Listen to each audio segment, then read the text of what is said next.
Robocop Rogue City on the Steam Deck OLED. So this one is not verified, but it's marked as playable because some text is small and difficult to read. I agree with that one. But this is an Unreal Engine 5 game, one of the first ones that I can remember.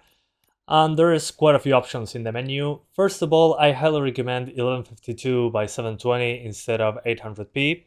This allows you to go to this menu and tweak the FSR sharpness, so you have a sharpness slider.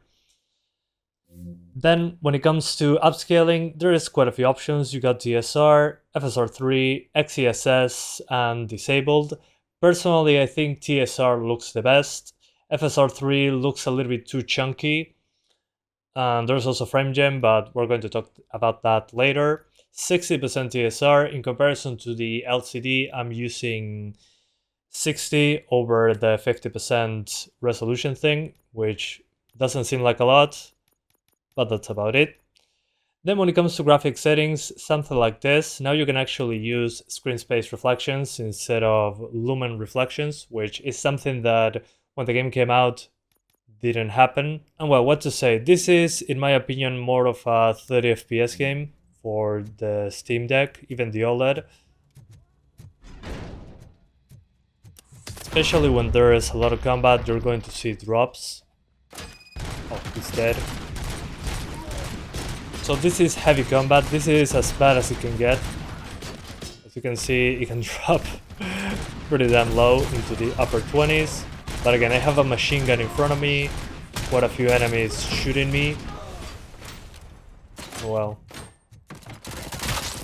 it kind of makes sense. But again, this is a worst case scenario type of deal. This game has pretty destructible environments. And also it has a good amount of enemies on screen. But the biggest thing I would say is the effect work. You can see a lot of particles when you're shooting and getting shot at. So again, the worst that I got like this was like 28 or 27 for a few seconds. I think it's nothing major, personally, considering this is a UE5 game. Also with updates, I think it did get quite a bit better when it comes to stability. On the LCD Steam Deck, I was dropping on heavy combat more into the 25 FPS range with 10% less pixels. So this is a good improvement, at least in my opinion, when you get the OLED. A little bit better image quality, a little bit more consistent frame rate, but I would still lock it to 30 FPS. So the things you're sacrificing with these settings is basically the shadow draw distance, the shadow resolution, and how good the lighting in general is. I think it still looks great, all things considered, and the 60% resolution. But you'll notice some of that while playing the game. I don't think it's a big deal. Again, UE5 on a portable machine, and it's an improvement over the LCD Steam Deck. Those couple extra frames in this particular game really does make a difference. Also that memory bandwidth. A quick walk through the city. You'll be here every once in a while. Do those missions.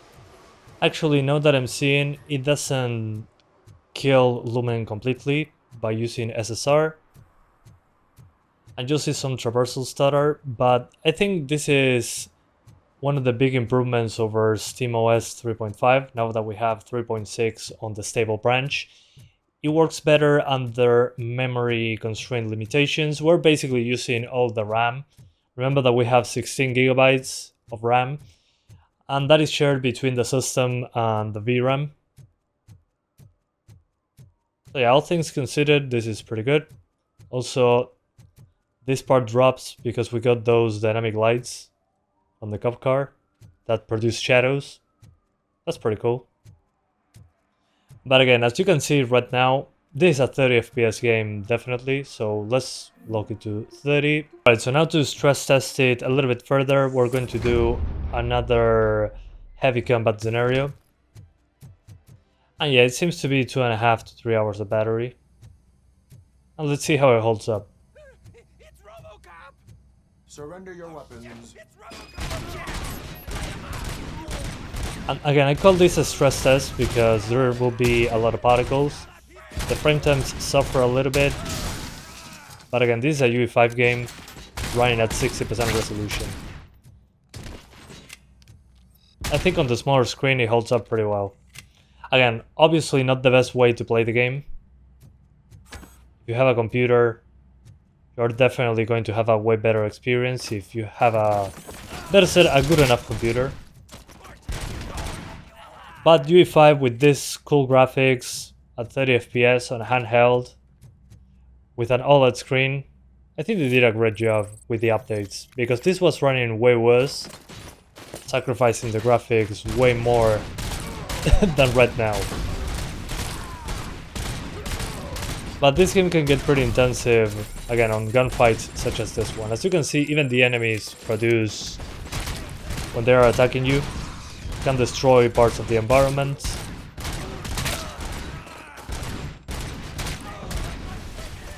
So yeah, that puts more particles in the air. And if you want to be safer when it comes to maintaining 30 FPS, my advice is to just put it at 50% resolution instead. You lose 10% more pixels. But in this case, I just wanted to have more image clarity. That's why we're at 60%. Another word here, what about frame gen? Because it has FSR3 frame gen as an option. Let's first of all unlock the frame rate. Here we got 35 FPS, 36. Frame gen is not recommended if you're below 60 FPS. So let's do FSR3 on performance. This will be like 50% resolution.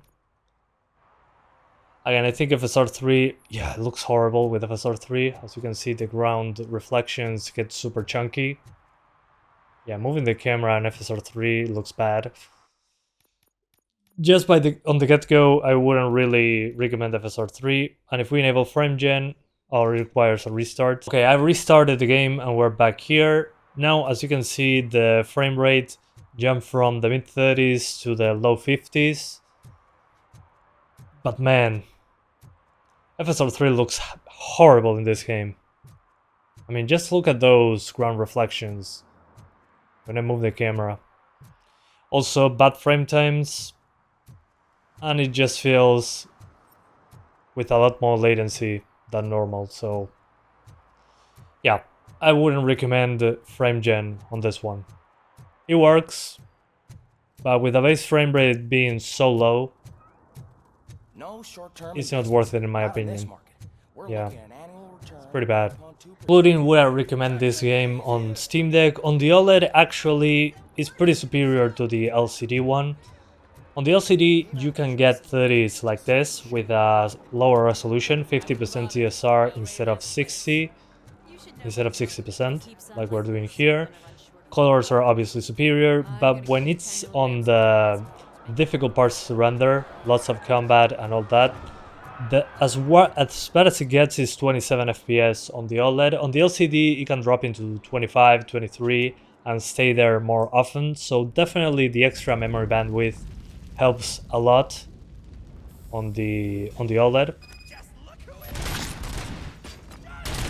Again, the as bad as it gets is 27, and that's not for very long. So considering it's UE5, I think it's pretty impressive. Plus you get on the OLED 2.5 hours of battery, give or take, on a full charge. Maybe a little bit more than that, if you're locked to 30. Then with unlocked frame rates, it feels way more responsive, but it can drop, again, it will be inconsistent. It will be from 30 to 40, depending on what's going on. In combat, it drops into the 30s, sometimes upper 20s, again, 27 at worst.